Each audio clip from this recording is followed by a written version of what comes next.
Olá, meus amigos, bem-vindos à Central de Concursos e esse é o nosso Revendo a Tempo, ajudando a você se preparar para o concurso de analista do Banco Central, que vai ser agora, no próximo dia 20 de outubro. Eu vou conversar um pouquinho com você, dar umas dicas a respeito do direito civil. Hoje a gente trabalha, então, com uma pequena revisão que a gente preparou para você, para te ajudar aí nos seus estudos, para que você faça uma boa prova, tá ok? Bom, como você sabe, o nosso programa é bem extenso. Eu separei alguns pontos importantes de questões que são recorrentes no nosso concurso, tá? O primeiro ponto que eu queria conversar com você é a respeito da pessoa natural e da pessoa jurídica. Você tem que lembrar que o termo pessoa pressupõe personalidade jurídica. Lembra? Personalidade jurídica que consiste na aptidão genérica para ser sujeito de direitos e obrigações na esfera civil. Vale dar uma boa lida no capítulo de pessoa natural e de pessoa jurídica, relembrando os momentos de aquisição da personalidade jurídica. Lembrando que a personalidade jurídica, que é esse conjunto de capacidades que nós temos, surge em razão do nascimento com a pessoa natural e, normalmente, na pessoa jurídica, em razão do seu registro, do seu documento de origem. Lembrando, então, pessoa. Para que seja pessoa, é necessário que tenha personalidade jurídica. Pessoa natural, nascimento com vida, pessoa jurídica, isso vem através do seu registro, salvo algumas exceções, como o caso das pessoas jurídicas criadas por lei. Aí a personalidade jurídica é adquirida em razão da vigência da própria norma. Ok? Bom, a partir da personalidade, então, você sabe que você tem uma especialização, uma delimitação da personalidade jurídica, que é chamada de capacidade jurídica. A capacidade jurídica seria como uma delimitação da personalidade.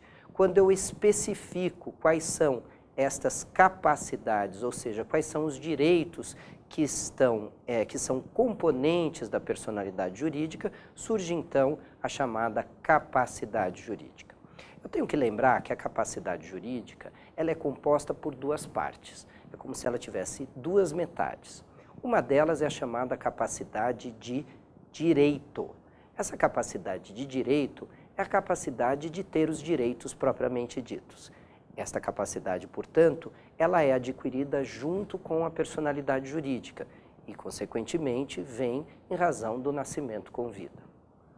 Quando nós falamos em capacidade ou nós falamos em um capaz, nós normalmente temos a tendência de lembrar da capacidade de exercício, que é essa segunda metade que eu lhe falei.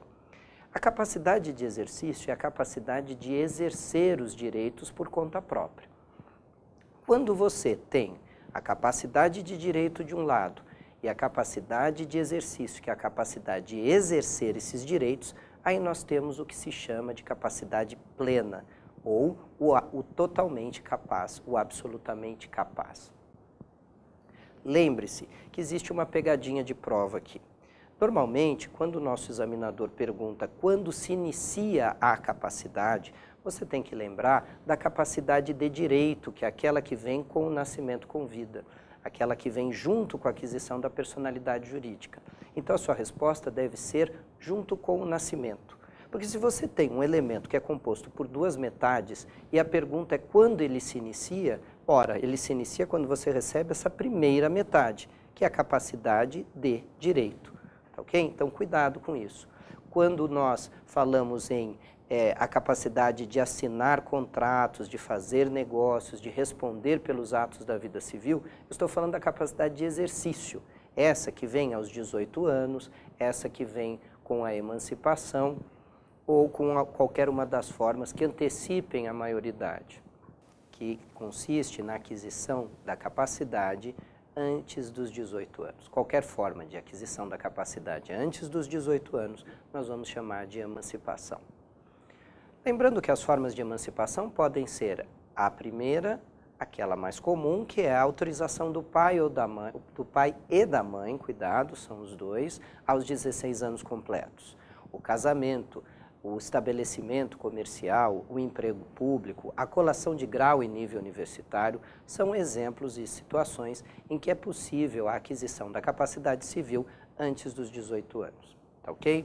Então, lembrando mais uma vez, quando eu falo de capacidade, eu tenho duas. E se ele está perguntando quando se inicia a capacidade, ela se inicia com o nascimento.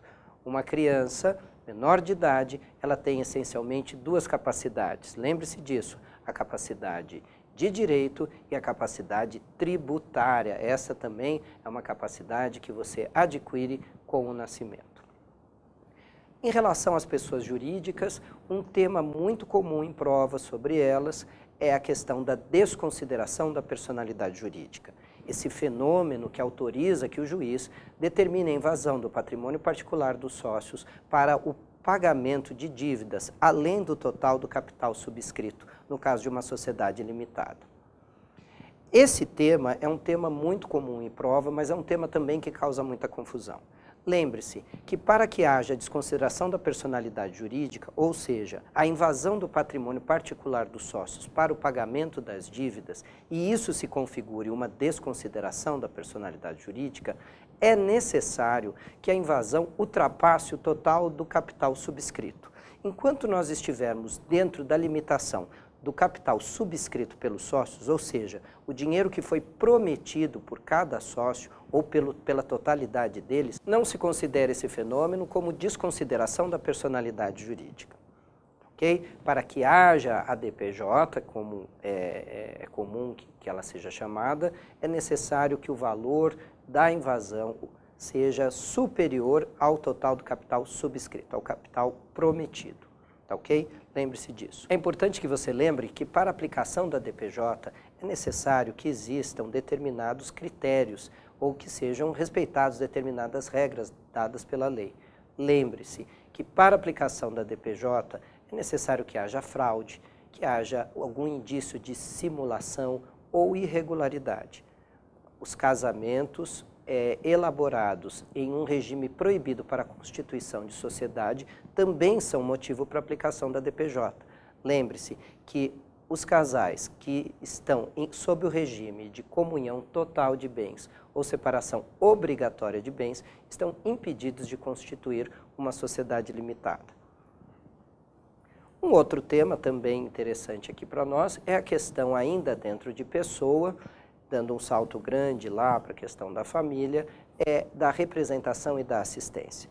Lembre-se que os absolutamente incapazes, eles são representados, porque eles não podem praticar nenhum ato da vida civil, devendo sim serem substituídos por outras pessoas que o farão por ele.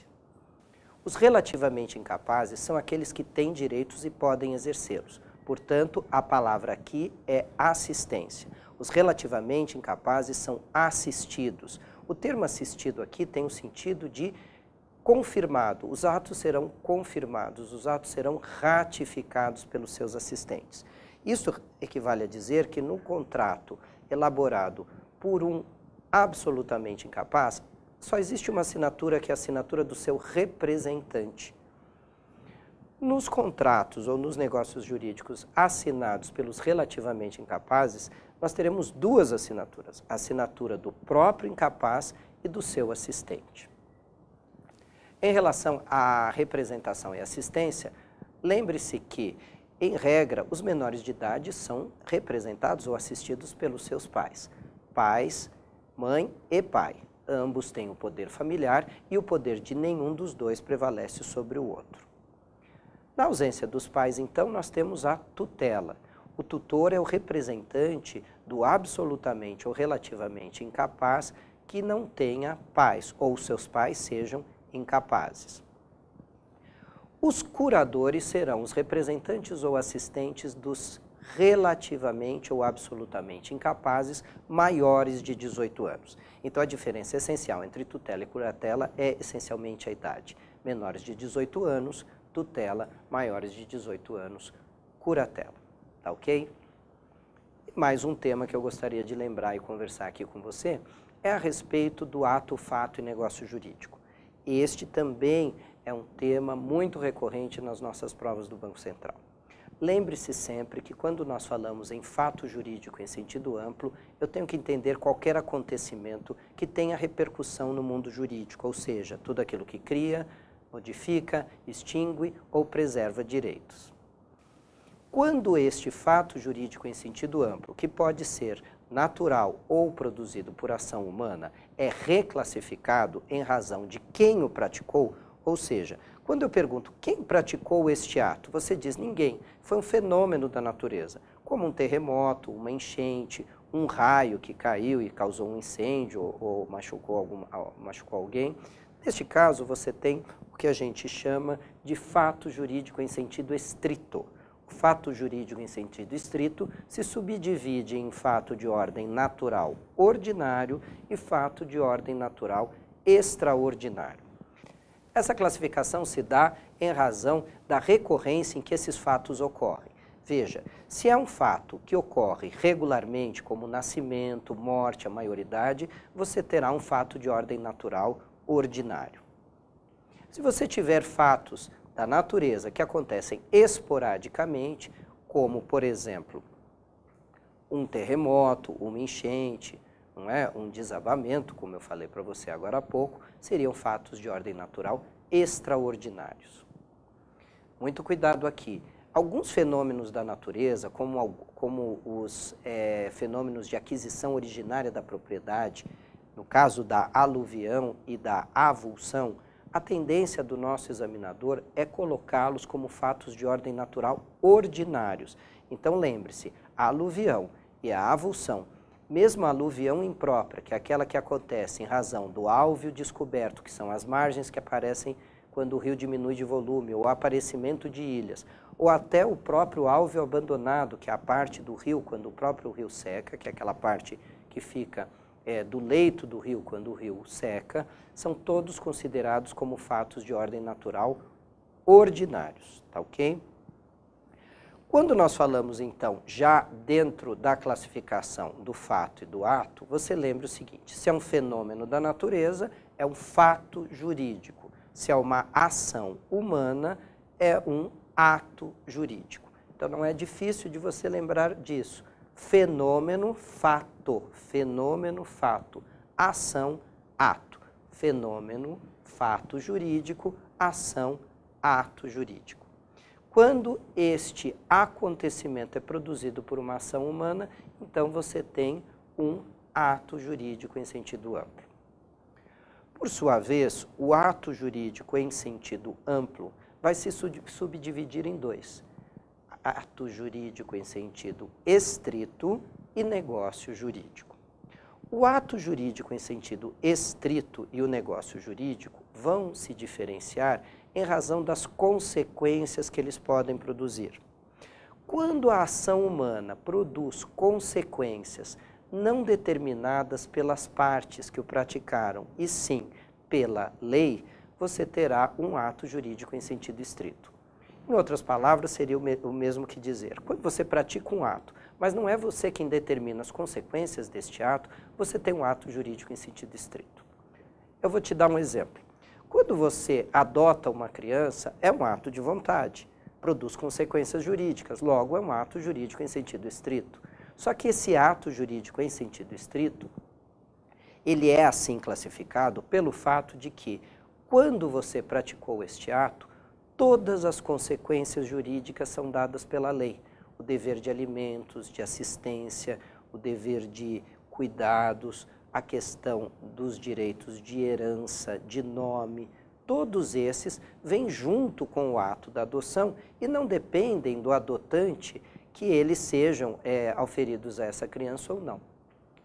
Em outras palavras, quando ele adota a criança, todas as consequências são dadas pela lei. Por isso que é um ato jurídico em sentido estrito. Já o negócio jurídico se diferencia justamente porque as consequências são estabelecidas pelas partes. É por isso que a doutrina diz que o negócio jurídico tem um caráter de autorregulamento. As partes praticam o ato e as consequências são determinadas pelas partes nos limites da lei. Nesse sentido, é por isso que grande parte da doutrina diz que os negócios jurídicos são uma área do direito que estudam os contratos. Não é exatamente isso, mas grande parcela dos contratos são negócios jurídicos. Dificilmente você terá um contrato que não seja um negócio jurídico, mas cuidado com as exceções. Uma delas é o casamento. O casamento é um contrato, ele tem partes, objeto, forma e vontade. Ele tem todos os elementos que compõem uma relação contratual. Acontece que as consequências jurídicas estabelecidas pelo contrato são predominantemente determinadas pela lei e não pelas partes. No contrato, a única coisa que as partes escolhem, além do seu parceiro, é o regime de bens. Todas as outras consequências são estabelecidas pelas partes. E daí que vem uma grande confusão em alguns dizerem que que o casamento não é um contrato. Sim, ele é um contrato. O que ele não é um negócio jurídico. Ele tem todos os elementos de um contrato, partes, objeto, forma e vontade. Só que as consequências são predominantemente determinadas pela lei e não pelas partes. Tá ok? Quando então nós falamos de elementos essenciais do negócio jurídico, eles muitas vezes se confundem com os elementos essenciais do contrato. Os elementos essenciais vão se dividir em dois, pressupostos e requisitos. Quando nós falamos em pressupostos, você sempre deve lembrar nos ingredientes necessários para que alguma coisa exista. A palavra-chave aqui de pressupostos é existência. Isso equivale a dizer que se faltarem determinados pressupostos, a relação jurídica não chegou a se formar, portanto, ela não existe. Quando eu falo em requisitos, estou me referindo à validade, ou seja, seria o mesmo que dizer que os elementos qualificadores dos pressupostos, ou seja, quando eu falo em validade, eu estou falando das qualidades que aqueles pressupostos precisam ter para que eles possam produzir efeitos jurídicos, ok? Cuidado aqui mais uma vez. Na ausência de pressupostos, eu tenho uma relação de inexistência jurídica. Quando faltarem pressupostos, ou seja, se faltar partes, objeto, forma ou vontade, a relação jurídica não existe. Ao passo que se faltarem os requisitos, ou seja, os elementos qualificadores dos pressupostos. E quais seriam esses elementos qualificadores? Veja, as partes precisam ser capazes, o objeto precisa ser lícito, a forma precisa ser prescrita ou não defesa em lei, e a vontade precisa ser uma vontade clara, livre de vícios. Não tem como você confundir pressupostos e requisitos de uma relação jurídica, porque os pressupostos, como têm uma função de formação, uma função substantiva, eles sempre vão ser representados gramaticalmente como substantivos. Os pressupostos sempre aparecem como substantivos. Já os requisitos têm uma função qualificadora e, em razão disso, na gramática, serão representados por adjetivos. Então, em outras palavras, de um jeito mais simplificado para nós, se faltarem os substantivos desta relação, a relação é de inexistência. Se faltarem os elementos adjetivadores desses requisitos, desses pressupostos, aí é uma relação de validade. Partes capazes, objeto lícito e possível, forma prescrita ou não defesa em lei e vontade clara. Por fim, lembre-se que quando nós falamos de nulo e anulável, são defeitos vinculados aos requisitos e não aos pressupostos. Para que eu discuta sobre a nulidade ou a anulabilidade de uma relação jurídica, é necessário que você lembre que, para que ele seja nulo ou anulável, é imprescindível que ele exista primeiro. Então, primeiro eu preciso verificar se eu tenho os pressupostos. Havendo os pressupostos, eu vou para os requisitos. No defeito dos requisitos, ou no vício dos requisitos, aí você vai ter uma relação de nulo ou de anulável. Enfim, se faltarem pressupostos, é uma relação de inexistência. Se houver um defeito nos requisitos, um defeito de qualidade, aí você vai discutir se ele é nulo ou anulável. O nulo está vinculado a um defeito de tal ordem grave que não pode ser consertado. Pense sempre o seguinte, quando você tem uma relação jurídica nula, ela não pode ser aproveitada de forma nenhuma. o nulo é algo que não dá para ser reutilizado.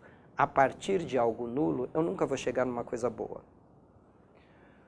Quando eu estou falando em anulável, eu estou dizendo em algum defeito que, em princípio, não poderia prevalecer, mas que, se não houver nenhuma discussão a respeito dele, se ele não for arguído dentro de um determinado prazo, ou aquele que poderia eventualmente ser prejudicado por esse vício o convalidar, ele passa a prevalecer. Ou seja, um negócio jurídico que possui um defeito de requisito, e esse defeito é um defeito que é possível de ser ratificado ou retificado, então eu vou dizer que ele é anulável.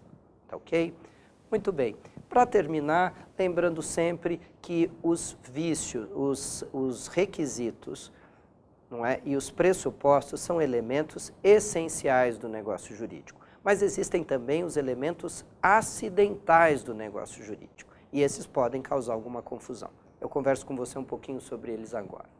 Quando nós falamos dos requisitos e dos pressupostos, nós estamos falando de elementos essenciais que todos os negócios jurídicos precisam ter. Quando eu estou falando de um elemento acidental, aí eu lembro de dois essencialmente elementos, ou melhor, três. Nós vamos lembrar do modo, termo e condição. Esses são os três elementos acidentais do negócio jurídico. Quando nós falamos em termo, eu estou falando de um elemento que se refere a um acontecimento futuro e certo.